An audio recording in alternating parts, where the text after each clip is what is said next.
Harish, the best academy. Hi friends, welcome to Harish academy. ఈరోజు వార్తలు నిలిచిన జాతీయ అంతర్జాతీయ రాష్ట్రీయ అంశాల గురించి, వార్తలు నిలిచిన వ్యక్తులు, అవార్డులు, పుస్తకాలు, మరి క్రీడా సంబంధిత సమాచారం, ఒక్కొక్క అంశాన్ని వివరంగా తెలుసుకుందాం. ఈరోజు మన ఫస్ట్ టాపిక్ వచ్చేసి ఈరోజు హెన్లీ పాస్పోర్ట్ ఇండెక్స్ వార్తల్లోకి వచ్చింది. వెరీ వెరీ ఇంపార్టెంట్ టాపిక్ అని ఎందుకు చెప్తున్నానంటే, లాస్ట్ 1 ఇయర్ లేదా 1.5 ఇయర్ నుండి రెగ్యులర్గా రిపీటెడ్గా వార్తలు ఇస్తున్న అంశాలు ఏవైతే ఉంటాయో వాటిపైన అభ్యర్థులు ప్రత్యేక శ్రద్ధ చూపండి. అలా వార్తలు నిలిచిన సూచీల గురించి కానివ్వండి, ప్రపంచ దేశాలకు సంబంధించిన ర్యాంకుల గురించి కానివ్వండి, అంతర్జాతీయ సంస్థలు విడుదల చేసే నివేదికలు కానివ్వండి, వీటి నుండి ఖచ్చితంగా క్వశ్చన్స్ వస్తాయి. సో అలాంటి టాపిక్ ఈరోజు పాస్పోర్ట్ ర్యాంకింగ్. ప్రపంచవ్యాప్తంగా కూడా అత్యంత శక్తివంతమైన పాస్పోర్ట్ వ్యవస్థను కలిగి ఉన్న దేశం ఏది అని ఎగ్జామినేషన్ పాయింట్ ఆఫ్ వ్యూలో నేరుగా ప్రశ్న రావచ్చు. అండ్ ఇంకొక ప్రశ్న అడిగే అవకాశం ఎలా ఉంటుందంటే, ఇటీవల విడుదలైన హెన్లీ పాస్పోర్ట్ ఇండెక్స్ 2024లో భారతదేశం యొక్క పాస్పోర్ట్ ర్యాంక్ ఎంత అంటారు. ఈ విధంగా అడగవచ్చు, స్కోర్ ఎంత అని అడగవచ్చు. సో అలా పాస్పోర్ట్ ఇండెక్స్కి సంబంధించిన అంశం ఏంటో చూద్దాము. ముందుగా ఏదైనా ఒక సూచీ కానీ ర్యాంకులు కానీ వార్తల్లోకి వచ్చినాయి అంటే వాటిని విడుదల చేసే అంతర్జాతీయ సంస్థ ఏంటి. ఇక్కడ వార్తల్లోకి వచ్చిన సంస్థ పేరు ఏంటంటే హెన్లీ అండ్ పార్ట్నర్స్ అనే ఒక సంస్థ. Henley and partners. So Henley and partners అనే ఒక సంస్థ ఎక్కడ ప్రధాన కేంద్రంగా పనిచేస్తుందంటే లండన్. సో లండన్ ప్రధాన కేంద్రంగా పనిచేస్తున్న హెన్లీ అండ్ పార్ట్నర్స్ అనే ఒక సంస్థ ప్రతిసారి కూడా పాస్పోర్ట్లకి సంబంధించిన అంశాలను పరిగణలోకి తీసుకొని ప్రపంచ దేశాలకు ర్యాంకులను ఇస్తుంది. ఎలా ర్యాంకులను ఇస్తుంది అంటే, ఉదాహరణకి మనకు కొన్ని బేసిక్స్. మన దేశం మనకిచ్చేది, అఫీషియల్గా గుర్తింపు ఇచ్చేది పాస్పోర్ట్ ద్వారా. ఉదాహరణకు నేను భారత పౌరుడిని వేరే దేశానికి వెళ్ళాలనుకుంటే ఖచ్చితంగా నాకు పాస్పోర్ట్ కావాలి. అలా మన భారత ప్రభుత్వం మినిస్ట్రీ ఆఫ్ హోమ్ అఫైర్స్ పరిధిలో పాస్పోర్ట్ని మనకు జారీ చేయడం జరుగుతుంది. నా పాస్పోర్ట్ నా యొక్క గుర్తింపు, నేను భారతీయుడిని అని చెప్పే గుర్తింపు. ఇలా ఉంటుంది మనకు. రిపబ్లిక్ ఆఫ్ ఇండియా అని చెప్పేసి మనకు మన భారత ప్రభుత్వం పాస్పోర్ట్ ఇస్తుంది. అలా మనం ఏ దేశానికైతే వెళ్ళాలనుకుంటామో, ఉదాహరణకు నేను భారతీయుని అమెరికాకు వెళ్ళాలనుకుంటున్నాను, నాకు ఇండియన్ పాస్పోర్ట్ కావాలి, అమెరికా నుండి అనుమతి కావాలి. ఏంటా అనుమతి? సో నేను అమెరికాలో పర్యటించడానికి, లేదా ఉన్నత చదువులు చదువుకోవడానికి, లేదా ఉన్నత ఉపాధి అవకాశాలు పొందడానికి అమెరికా నుండి నాకు అనుమతి కావాలి. అంటే మనం వెళ్ళాలనుకున్న దేశం ఏదైతుందో ఆ దేశం మనకిచ్చే అనుమతిని మనం వీసా అంటాము. అలా వీసా లేకుండానే ఎక్కువ దేశాలకు ప్రయాణించే సౌకర్యం గనక మనకు ఉందనుకోండి, అది శక్తివంతమైన పాస్పోర్ట్. అలా స్కోరింగ్ అనేది కొన్ని దేశాలకు సంబంధించిన పాస్పోర్ట్లకి చూడడం జరుగుతుంది. ఉదాహరణకు శక్తివంతమైన పాస్పోర్ట్ అంటే ఏంటంటే, కేవలం ఆ దేశ పాస్పోర్ట్ని కలిగి ఉంటేనే ప్రపంచంలోని అత్యధిక దేశాలకు ఎలాంటి వీసా లేకుండానే మనం తిరిగి రావచ్చు, చుట్టి రావచ్చు. సో ఇటువంటి అంశాలు. అలా హెన్లీ అండ్ పార్ట్నర్స్ అనే సంస్థ పాస్పోర్ట్ ర్యాంకులను విడుదల చేసింది. అందులో భారతదేశం యొక్క ర్యాంక్ ఎంత అంటే 80వ స్థానంలో ఉంది. మరి భారతదేశం యొక్క స్కోర్ ఎంత అంటే 62. అంటే అర్థం ఏంటిది? మన భారతీయ పాస్పోర్ట్ ఉన్న వ్యక్తి ఎవరైనా కూడా ప్రపంచంలోని 62 దేశాలకు ఎలాంటి వీసా అవసరం లేకుండానే నేరుగా పాస్పోర్ట్ పట్టుకొని వెళ్ళి రావచ్చు. అలా ప్రపంచంలోనే అత్యంత శక్తివంతమైన పాస్పోర్ట్లను కలిగి ఉన్న దేశాలు ఏంటి అని ఎగ్జామినేషన్లో అడగవచ్చు. సో ఇక్కడ చూడండి, ప్రపంచంలోని శక్తివంతమైన పాస్పోర్ట్ల జాబితాలో భారత్ 8వ స్థానం నిలిచింది. ఉజ్బెకిస్తాన్తో కలిసి ఈ ర్యాంకును మన భారతదేశం పంచుకుంది సేమ్ 80th పొజిషన్లో. భారతీయులు 62 దేశాలకు వీసా లేకుండా ప్రయాణించవచ్చంట. హెన్లీ పాస్పోర్ట్ సంస్థ విడుదల చేసిన 2024 సూచికలో France, Germany, Italy, Japan, Singapore, Spain ఇవి సంయుక్తంగా టాప్ పొజిషన్లో నిలిచినాయి అంట. ఈ దేశాల పౌరులు వాళ్ళ దేశం యొక్క పాస్పోర్ట్ను కలిగి ఉంటే నేరుగా ప్రపంచంలోని 194 దేశాల్లో 194 కంట్రీస్కి ఎటువంటి వీసా లేకుండానే చుట్టి రావచ్చు అంట. సో చూడండి. And Finland, Sweden, south Korea సంయుక్తంగా 2వ స్థానాన్ని దక్కించుకున్నాయి. గుర్తుంచుకోండి. అలా భారత ర్యాంక్ ఎంత, స్కోర్ ఎంత అని అడుగుతారు. ఈ సంస్థ పేరు గుర్తుంచుకోండి, ఎక్కడ ప్రధాన కేంద్రం అని అడగవచ్చు. సో ఇవి బేసిక్ పాయింట్స్. అండ్ అభ్యర్థులందరికీ మరొకసారి చెప్తున్నాను, కొన్ని టాపిక్స్ ఏవైతే ఉంటాయో ఆ టాపిక్స్ అరౌండ్ లాస్ట్ 1 ఇయర్లో ఒక 30 to 40 టాపిక్స్ ఉంటాయి. అంటే ఆ టాపిక్స్ నుండి క్వశ్చన్స్ లేకుండా ఏ పోటీ పరీక్ష కూడా ఉండదు. అటువంటి టాపిక్స్ని నేను స్పెషల్ వీడియోస్ అని చెప్పేసి ప్రత్యేకంగా మీకు ఇవ్వడం జరిగింది. ఆల్రెడీ నేను మీకు ఇస్తున్న CA 360 కోర్స్ ఏదైతే ఉంటుందో అందులో స్పెషల్ వీడియోస్ని ఖచ్చితంగా చూడండి. అందులో 2023 సంవత్సరంలో వార్తలు ఇచ్చిన దాదాపు 70 నుండి 80 సూచీల గురించి, ర్యాంకుల గురించి చెప్పిన, విన్యాసాల గురించి చెప్పాను. అన్ని టాపిక్స్ కంప్లీట్ చేశాను. సో ఒకసారి చూడండి. GVK స్టడీ సర్కిల్ యాప్ని ఇప్పటి వరకు ఇన్స్టాల్ చేసుకొని వారు ఎవరైనా ఉంటే ఈరోజే ఇన్స్టాల్ చేసుకోండి. అట్లీస్ట్ నేను చెప్పిన టాపిక్స్ ఏవైతే ఉంటే వాటి యొక్క పేర్లను చూడండి, మీరు నోట్ మేకింగ్ చేసుకోండి. సో ప్రజెంట్ ఈ రోజు నుండి 13th డే నుండి జనవరి 13th నుండి మీకు ఆఫర్స్ని అనౌన్స్ చేయడం జరిగింది. అభ్యర్థులు ఆఫర్ సమయంలో వినియోగించుకోండి. ఇప్పటి వరకు CA 360 కోర్స్ పైన ఇవ్వని భారీ ఆఫర్ని మీకు అనౌన్స్ చేయడం జరుగుతుంది. ఓకేనా? సో ఒక్కసారి యాప్ ఇన్స్టాల్ చేసుకొని ఈ కోర్స్ని చూడండి. ఓకేనా? మీకు ఇయర్ రౌండ్ ఆఫ్ PDFస్ని కూడా మీకు అందులో ప్రొవైడ్ చేస్తున్నాను. అండ్ నెక్స్ట్ వచ్చేసేసి ఇంకొక ర్యాంకింగ్ చూద్దాము. భారతదేశంలోనే స్వచ్ఛ భారత్కి సంబంధించిన ర్యాంకింగ్స్ ఉంటాయి. అలా ర్యాంకింగ్స్లో ప్రతి ఏటా కూడా ఇందోర్ సిటీ, మధ్యప్రదేశ్లోని ఇందోర్ సిటీయే టాప్లో నిలుస్తుంది. వరుసగా 7వ సారి ఇందోర్ సిటీయే వార్తల్లోకి వచ్చింది. ఇటీవల జనవరి 11వ తేదీన స్వచ్ఛ భారత్ పురస్కారాలు ఏవైతే ఉంటాయో ఆ పురస్కారాలను రాష్ట్రపతి గారి చేతుల మీదుగా ప్రదానం చేయడం జరిగింది. Ministry of housing and urban affairs పరిధిలో ఈ పురస్కారాల ప్రదానం జరుగుతుంది. చూడండి, ఇక్కడ దేశంలో అత్యంత పరిశుభ్ర నగరంగా, ద క్లీనెస్ట్ సిటీ ఇన్ ఇండియాగా ఇందోర్ మరొకసారి కంటిన్యూ 7వ సారి టాప్ ప్లేస్లో దక్కించుకుంది. ఈసారి ఇందోర్తో పాటు సూరత్, గుజరాత్ రాష్ట్రంలోని సూరత్ కూడా సంయుక్తంగా తొలి స్థానంలో నిలిచింది. నవీ ముంబై 3వ స్థానాన్ని నిలబెట్టుకుంది. మరి మన హైదరాబాద్ విషయానికి వస్తే 9వ స్థానం దక్కించుకుంది. ఈ మేరకు కేంద్ర ప్రభుత్వం జనవరి 11వ తేదీన స్వచ్ఛ సర్వేక్షణ్ అవార్డులను, స్వచ్ఛ భారత్కి సంబంధించిన స్వచ్ఛ సర్వేక్షణ్, సో క్లీనెస్ట్ సిటీస్ ఏవైతే ఉంటే వాటికి సంబంధించి అండ్ మన ఆంధ్రప్రదేశ్కి సంబంధించిన ర్యాంకుల పైన కూడా క్వశ్చన్స్ అడగవచ్చు. సో నేను అవన్నీ కూడా మీకు నేను ప్రొవైడ్ చేస్తున్నాను. ఒక్కసారి మీరు వాట్సాప్ ఛానల్ కూడా చూడండి. And at the same time Telangana పైన కూడా క్వశ్చన్స్ అడగచ్చు. ఇక్కడ మీకు బేసిక్గా నేషనల్ లెవెల్లో ఏ పురస్కారంలో చూడండి. అండ్ బెస్ట్ పర్ఫార్మింగ్ స్టేట్స్ కేటగిరీలో మహారాష్ట్ర అగ్రస్థానంలో నిలవగా మధ్యప్రదేశ్, ఛత్తీస్గఢ్ వరుసగా తర్వాతి స్థానాల్లో 2-3 స్థానాల్లో నిలిచినాయంట. నెక్స్ట్ వచ్చేసి ఇంకొక ర్యాంకింగ్. ప్రపంచంలో అత్యంత విలువైన కంపెనీగా మైక్రోసాఫ్ట్ నిలిచిందంట. అత్యంత విలువైన company, the most valuable company in the వరల్డ్గా మైక్రోసాఫ్ట్. ప్రపంచంలో అత్యంత విలువైన కంపెనీగా యాపిల్ను అధిగమించి మైక్రోసాఫ్ట్ సరికొత్త ఘనతను సాధించింది. 2021 తర్వాత తొలిసారిగా యాపిల్ మార్కెట్ విలువ మైక్రోసాఫ్ట్ కంటే 0.9% కిందకు దిగజారింది. ఈ నెలలో యాపిల్ షేర్ విలువ 3.3% తగ్గితే మైక్రోసాఫ్ట్ స్క్రిప్ 1.8% రాణించడం ఇందుకు ఉపకరించింది. ప్రస్తుతం $2.871 ట్రిలియన్ మార్కెట్ విలువతో యాపిల్ 2వ స్థానానికి ఉంది. సో మైక్రోసాఫ్ట్ టాప్ పొజిషన్లో.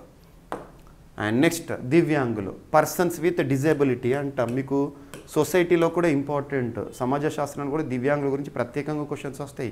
వారి గురించి క్వశ్చన్లు కూడా క్వశ్చన్ పేపర్ ఉండదు.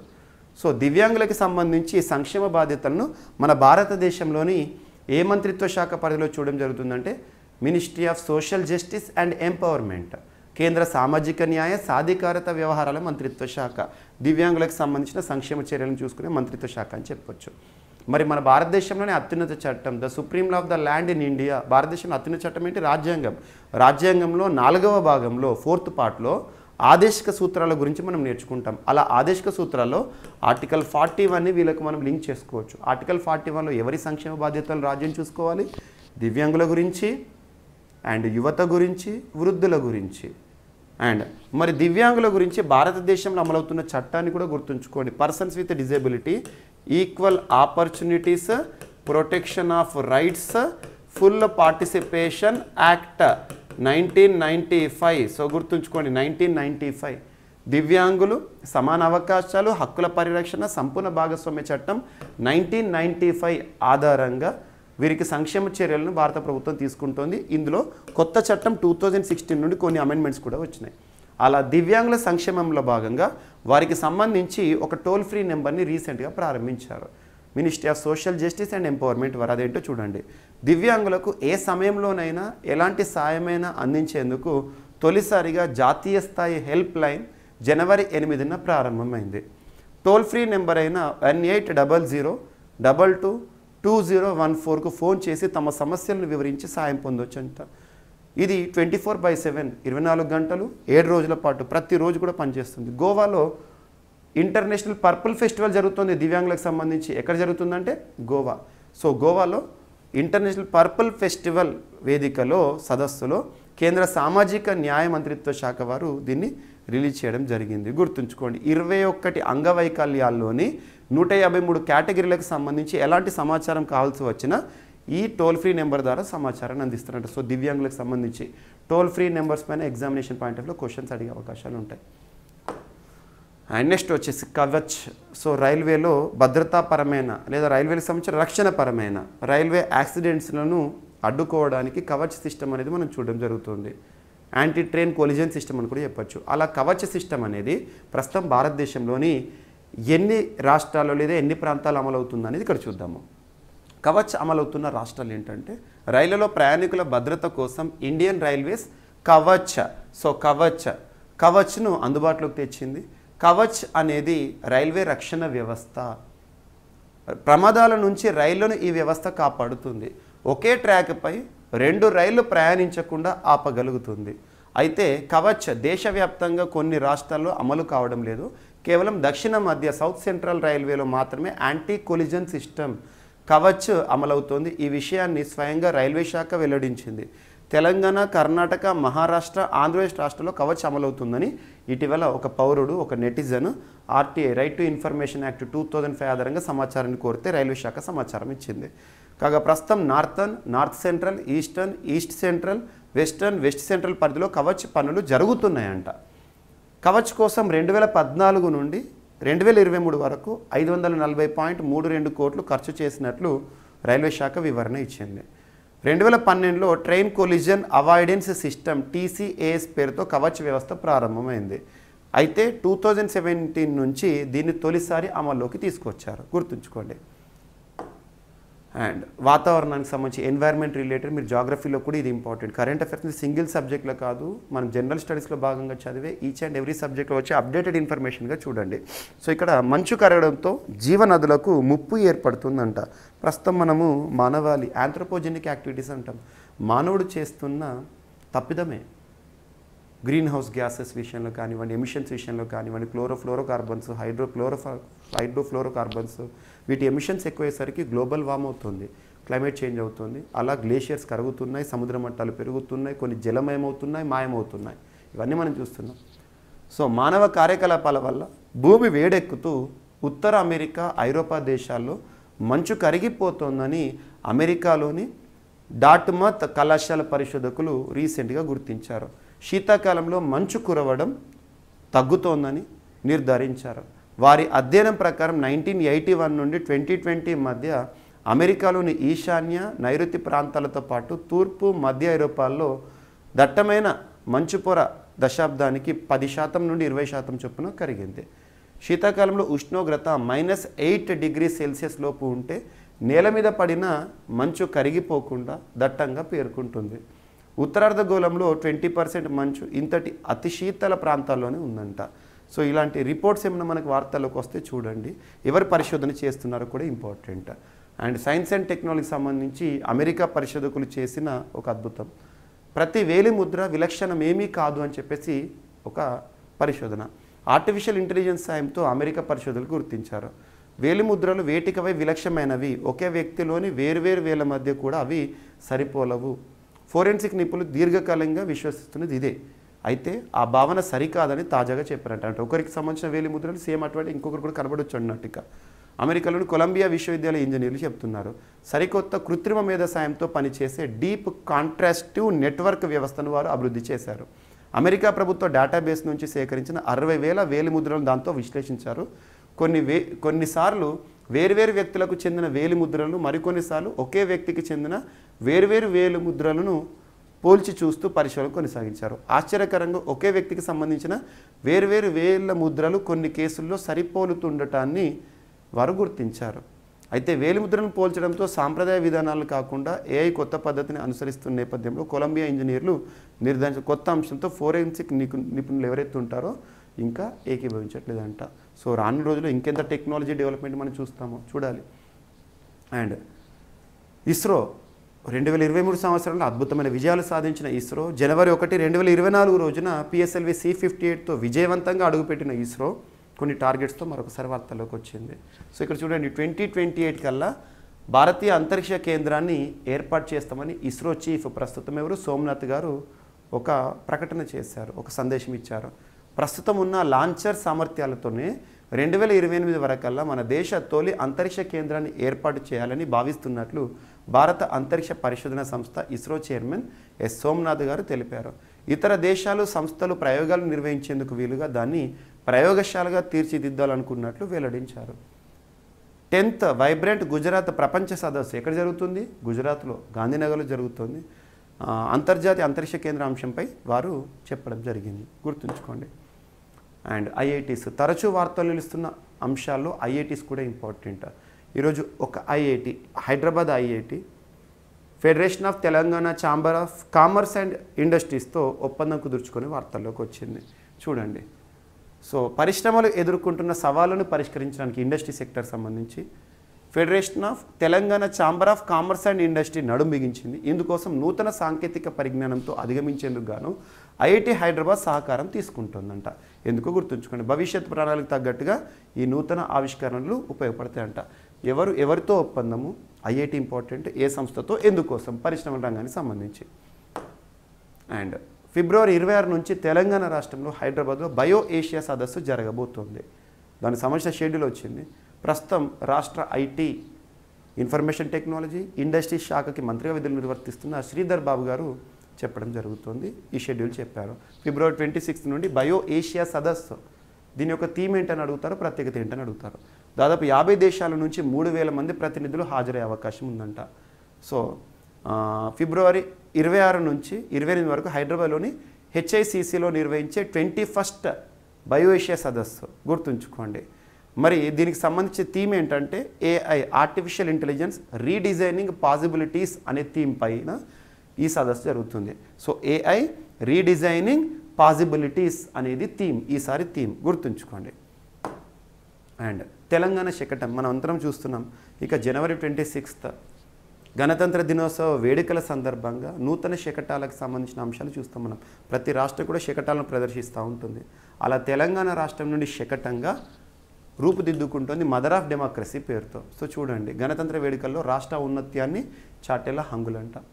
గణతంత్ర దినోత్సవ వేడుకల్లో దేశ రాజధాని ఢిల్లీలోని కర్తవ్య పథ్పై, అంతకుముందు రాజపథ్ ఇప్పుడు కర్తవ్య పథ్పై ప్రదర్శించేందుకు మదర్ ఆఫ్ డెమోక్రసీ థీమ్తో తెలంగాణ శకటం రూపుదిద్దుతోంది. ప్రజల హక్కులు, ప్రజాస్వామ్య విలువలను కాపాడే దిశలో సాగిన తెలంగాణ పోరాటం భారత ప్రజాస్వామ్య పరిరక్షణలో భాగమనే చరిత్రను ప్రదర్శించనుంది. తెలంగాణ సాయుధ పోరాటంతో పాటు ఉద్యమ నేపథ్యం నుంచి అభివృద్ధి వైపు అడుగులు వేస్తున్న తెలంగాణ ఔన్నత్యాన్ని ఇది చాటనుందంట, గుర్తుంచుకోండి. అండ్ వార్తల్లో వ్యక్తులను కనుక పరిశీలిస్తే రీసెంట్గా బంగ్లాదేశ్లో ఎన్నికలు జరిగినాయి. మరొకసారి ప్రధానిగా షేక్ హసీనా గారు, అవామీ లీగ్కి సంబంధించిన షేక్ హసీనా గారు గెలుపొందారన్నాను కదా, తను రీసెంట్గా పదవీ ప్రమాణ స్వీకారం చేస్తూ వార్తల్లోకి వచ్చారు. సో బంగ్లా ప్రధానిగా 5వసారి షేక్ హసీనా ప్రమాణ స్వీకారం చేస్తూ వార్తల్లోకి వచ్చారు. Very very very important person. భారత్తో సత్సంబంధాలు బంగ్లాదేశ్కి కొనసాగుతున్నాయంటే తను ప్రధాన కారణంగా చెప్పొచ్చు. ఓకేనా? సో ఇవి ఫ్రెండ్స్ ఈరోజు వార్తలు ఇచ్చిన అంశాలు. ఒకసారి ర్యాపిడ్గా చూస్తే హెన్లీ పార్ట్నర్స్, హెన్లీ పాస్పోర్ట్ ఇండెక్స్ వార్తల్లోకి వచ్చింది. అండ్ పరిశుభ్ర నగరంగా ఇందోర్ వరుసగా వార్తల్లోకి వస్తూనే ఉంది. అండ్ ప్రపంచంలో అత్యంత విలువైన కంపెనీగా ఇటీవల వార్తల్లోకి వచ్చిన మైక్రోసాఫ్ట్. అండ్ దివ్యాంగులకు భరోసా, కేంద్ర సామాజిక న్యాయ సాధికారత వ్యవహారాల మంత్రిత్వ శాఖ వారు విడుదల చేసిన toll free number. And Kavach, రైల్వేకి సంబంధించిన కవచ్ ఏ ప్రాంతాల్లో అమలవుతోంది. అండ్ ఎన్వైర్న్మెంట్కి సంబంధించిన అంశం, మంచు కరగడం వల్ల ఎలాంటి దుష్పరిణామాలు కనబడుతున్నాయని. అండ్ వేలి ముద్రల పైన పరిశోధన చేస్తూ, కృత్రిమ మేధ సాయంతో పరిశోధన చేస్తూ అమెరికాలోని కొలంబియా యూనివర్సిటీ శాస్త్రవేత్తలు. భారత అంతరిక్ష కేంద్రం ఏర్పాటుకు సంబంధించి టార్గెట్ ఇయర్. అండ్ ఐఐటి హైదరాబాద్తో తెలంగాణకు సంబంధించిన FTCCI ఒప్పందం అనే అంశము. అండ్ బయో ఏషియా సదస్సు 21st ఎడిషన్ తెలంగాణలో ఫిబ్రవరి 26 నుండి ప్రారంభం కానుంది. థీమ్ గుర్తుంచుకోండి, తెలంగాణ శకటంగా mother of democracy. And Bangla ప్రధానిగా 5వసారి షేక్ హసీనా గారు ప్రమాణ స్వీకారం చేస్తూ వార్తల్లోకి వచ్చారు. సో ఇవి ఫ్రెండ్స్ ఈరోజు వార్తలు నిలిచిన అంశాలు. మిస్లేనియస్ అంశాలను మిగిలిపోతే రేపటి క్లాస్లో జోడించి మరొకసారి నేర్చుకుందాం. రేపు కలుద్దాం. Thank you.